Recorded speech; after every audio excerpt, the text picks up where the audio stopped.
The last component of the event is we're going to go a little bit into Hellenic genealogy tourism. In other words, Hellenic genealogy as a business. And part of the discussion really related to that, because I think Gregory, he plays his cards right. He has a good mind, and he does. He can do very well, quite frankly, providing these services that currently really don't exist. I brought up this concept of Hellenic genealogy tourism when I was in Athens, and every time I mentioned the issue, people initially would get perplexed, but after I started to go into detail of what people actually were doing to find out their genealogy, their family history, visiting their villages, etc., people got very excited. So we put the balance of the program together relating to Hellenic genealogy tourism. And our first presenter will basically, it's a case study of her particular trip, and also when you're planning a trip, what type of things to think about. Many of you know her, obviously, your Facebook friends. She's posting a lot of fantastic things on Hellenic Genealogy Geek. Carol Kostakos, Petronic. Go home and retain it. Well, the beauty is that you don't have to worry about remembering everything because we have Georgia. We've got Hellenic Genealogy Geek and Facebook page and also the blog.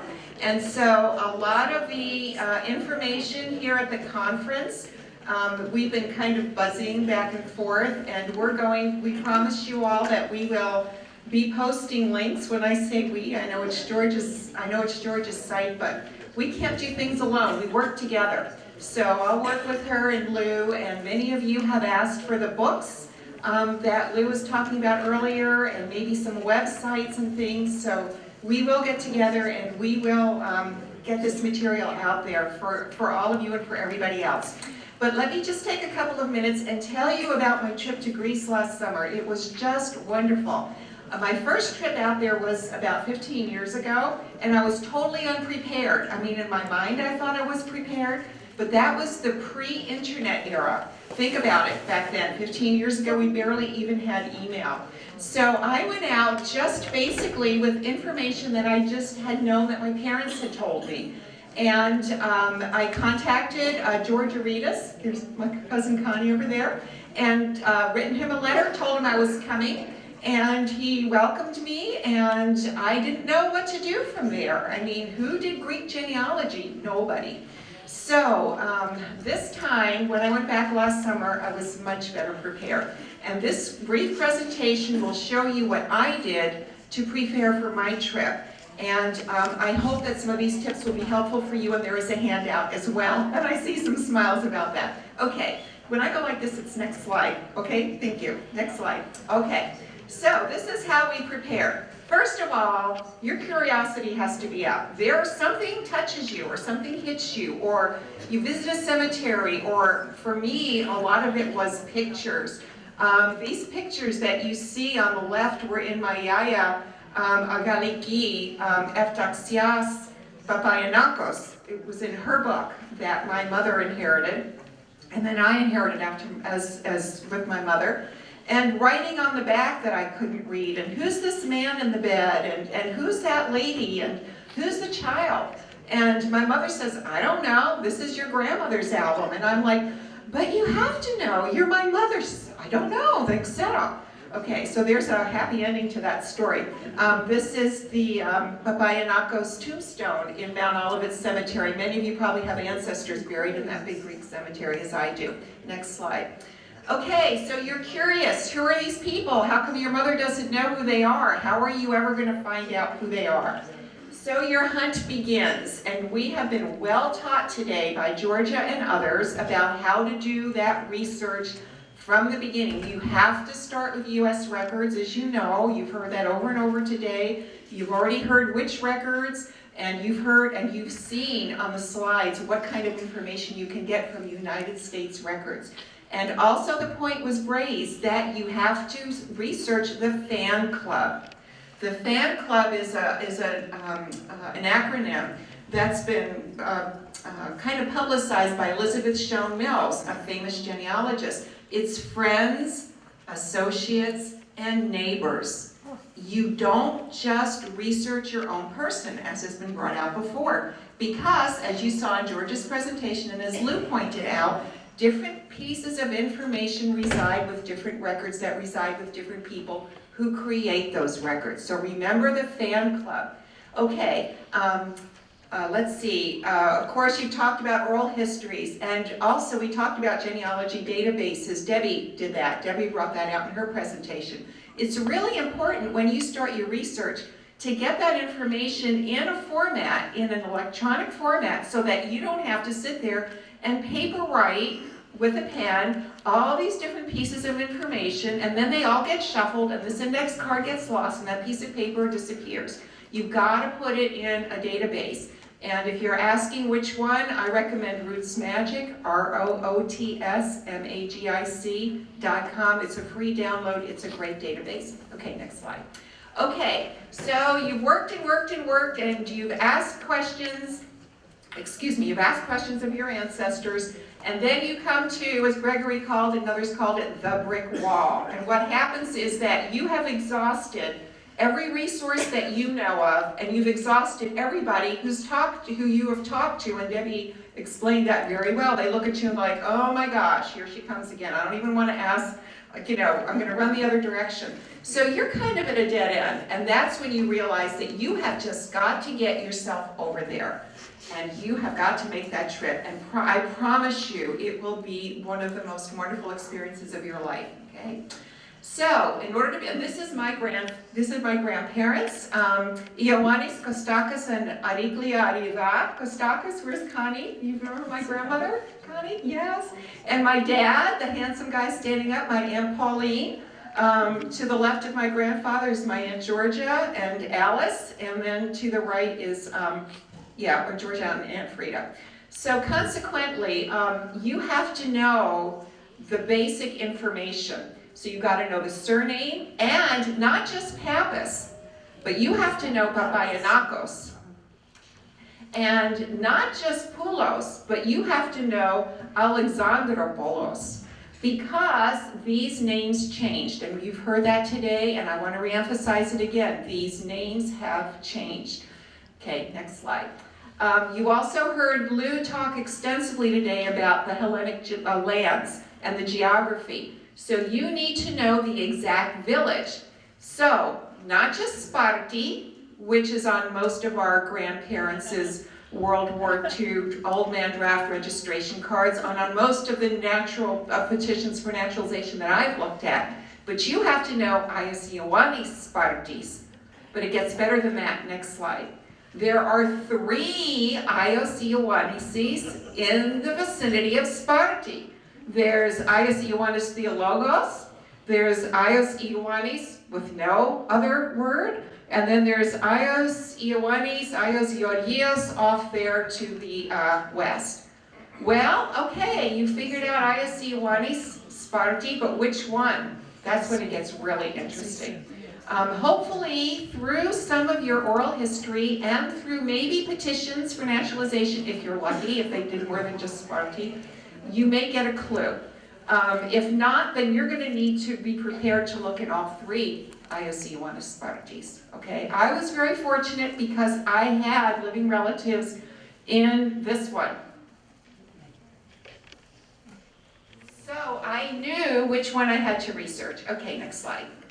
Okay, so to be successful, you need a plan, and you've heard that over and over again today. You've got to have a plan, and that plan has to consist of what's your focus, what's your objective, okay? And who are you looking for? You can't just go over to Greece and say, I'm looking for my family, for my whole family, because that's like, that's just like ridiculous, like what Michael was talking about earlier.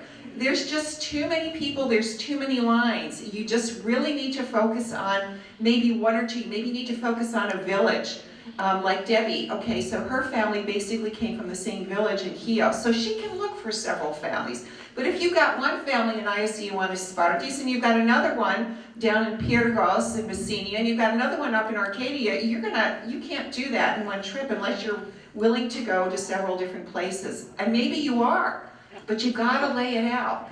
And then what type of information are you going to need to find, and I'm going to talk about that in a minute, and where are you going to research? So we've talked about the archives today. Michael did a great job talking about that, and Gregory did as well. The Demarchion, the town hall, was also discussed by Debbie. And then the local churches of the metropolis. Those are going to be your three main areas. But in order to know which of these archives, which town hall, and which metropolis, it's going back to the location. It's going back to the village and then to the general area around it, the county, okay? So, in order to be successful, you must contact these repositories in advance. The biggest mistake I did when I went to Greece 15 years ago was I just showed up. And I got my cousin, Potula, and fortunately she knew the clerk in Mistras in the town hall because she went to high school with him. So she went up and she said, Yorgos, this is my cousin, she's from America, can you help her find some records? Well, I was lucky that Potula knew Yorgos. But if I walked into that town hall myself and just said, hi, I'm here from America, I'm looking for my family, they're just like, we're busy. They have their own jobs they have to do. So consequently, you have to contact these people in advance. And it's very easy to do today through the internet. You send them a letter or possibly an email. You have to find out if you're looking for school records or if you're looking for a certain time frame of records of Mitruorano, which are the mail registers, do they have them in that repository?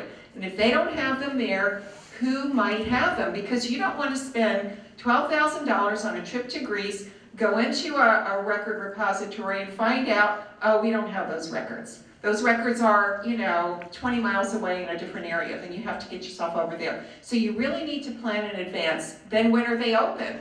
I was told flat out, do not go in August, because most people are on holiday in August and they have reduced hours. So when's a good time to go? Gregory, my friend Gregory that you just saw, was wonderful. He helped me kind of navigate and contact these repositories and figure out when we were going to go, when they were open, etc. Okay, and then you follow up a week or two before your trip. Okay, next slide. Okay, got to bring the right equipment. Cameras, cell phones, iPads, digital voice recorders, because you're going to meet family there, and you're going to meet people there. And you want to be able to capture what they're saying to you so that you can go home and replay it. And if your Greek's not good like mine isn't, you're going to have to replay it over and over again to try to extrapolate the information that people have given you. And the other thing, the last bullet says small thank you gifts. That's really important. Not just for your family, but you go up to a clerk in a town hall and you give them, like I live in Washington, D.C., and I brought all these really nice White House bookmarks and small little things that you put in your suitcase, and you give somebody something and say, I want to thank you so much for, I know I'm taking your time, please accept this gift, and their eyes just light up. It's something from America, whatever. But something small, because you want to recognize and let them know that you appreciate the time that they've given to you, okay? So, the other thing you need to bring is some notes. And your research notes. This was printed out. This is what's called a family group sheet. It lists the father on the top, then the mother in the middle, and the children. This is all information that was put into my Roots Magic database. You can print reports out of these databases. And so you can just do many types of, you can slice and dice that information any way you need it so it makes sense to you. But to bring a pedigree chart and some family group sheets of your family in paper format, and then on your laptop or on your iPad, just put everything in PDF format and put it on there, because you don't want to inundate your family with 50,000 pieces of paper. That's information you need. You just want them to see what information you have already have, and oh my gosh, did I don't have Yaya's sister's name. Do you know who she married? And they look at this piece of paper and they see that field is blank. Oh yeah, I can tell you who she married. So you need to plan ahead what type of research you have, what type of forms you have, and how you're going to make that accessible to others. Okay, next slide. Okay, this is really important. Before you go, in our internet age, You should know as much as you can about the village and the area that you are going to research. First of all, you want to know because your ancestors came from there, that's your history too. But secondly of all, you want to know because you're going to be visiting there. And you don't want to come in like a dumb American. You want to come in like somebody who knows a little bit about the village, a little bit about the people, their culture, what do they produce economically, what type of repositories are there, libraries and books and things that you can learn about. So consequently, there is on Facebook, I don't know how many of you are not on Facebook, but after today, every single one of you needs to be on Facebook, and you need to be on the Hellenic Genealogy Geek. Just make up a Facebook name, you know, whatever you want it to be, and get online, because this is where it's happening. This is where people are connecting. This is the Mistras Facebook page, and Mistras is the village outside of Sparta that we were talking about earlier. That was the ancient, the older capital, Lacedaemon. But I have an Evdoxias family from here, so I want to learn everything I can about Mistras. Next slide. There's also, you can just Google for Greece, and you can Google, this is visitgreece.gr, and you can see that there's all kinds of information on the internet now. So what wasn't there 15 years ago is there now, and that's what helped me, okay? You also need to have a plan B.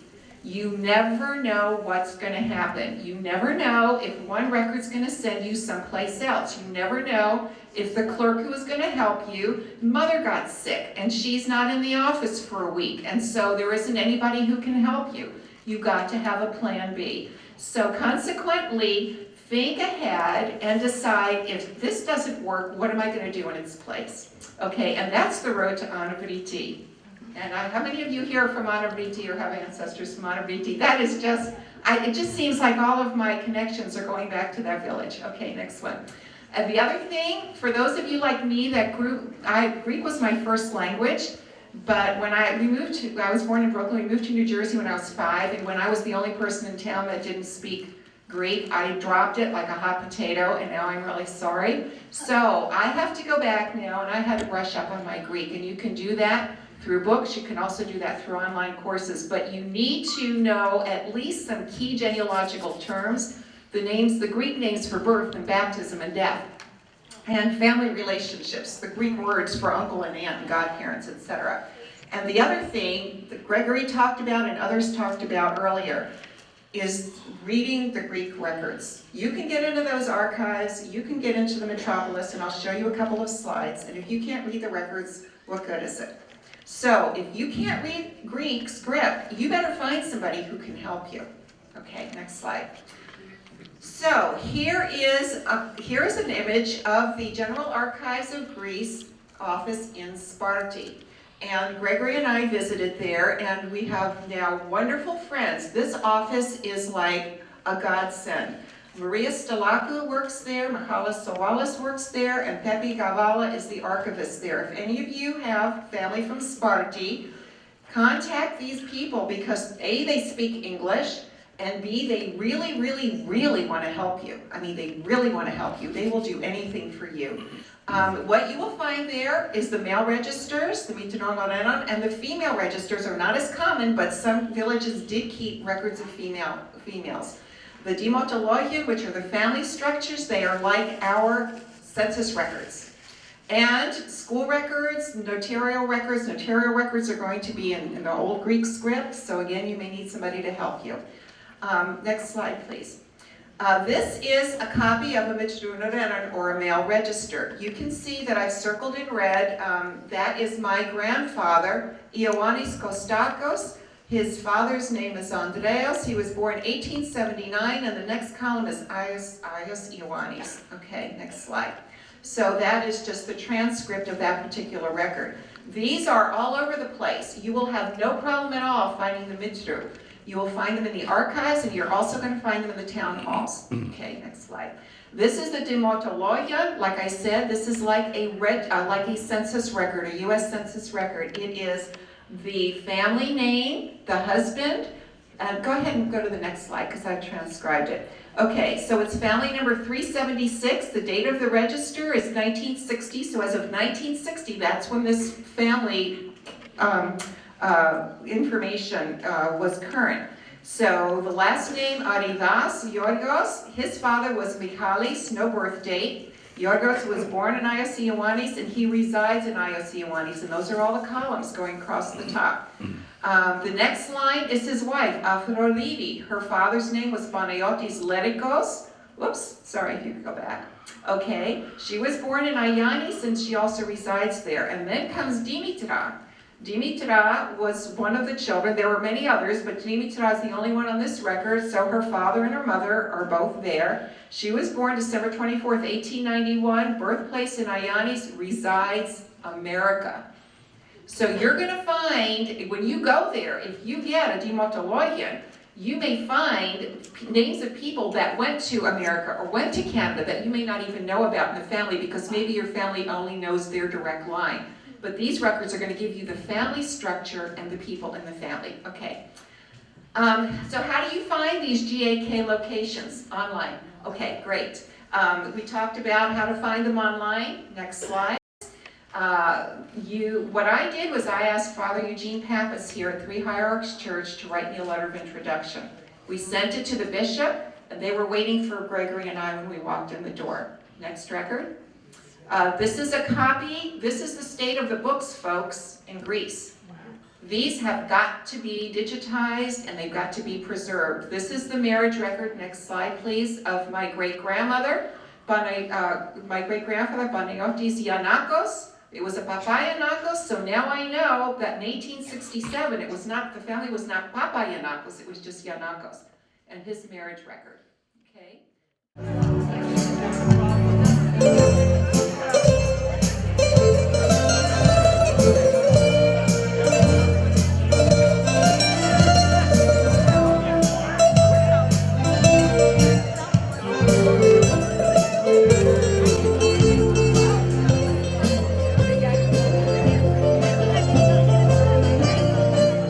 What a spectacular day. Everybody had a great time. We had people from all around the country.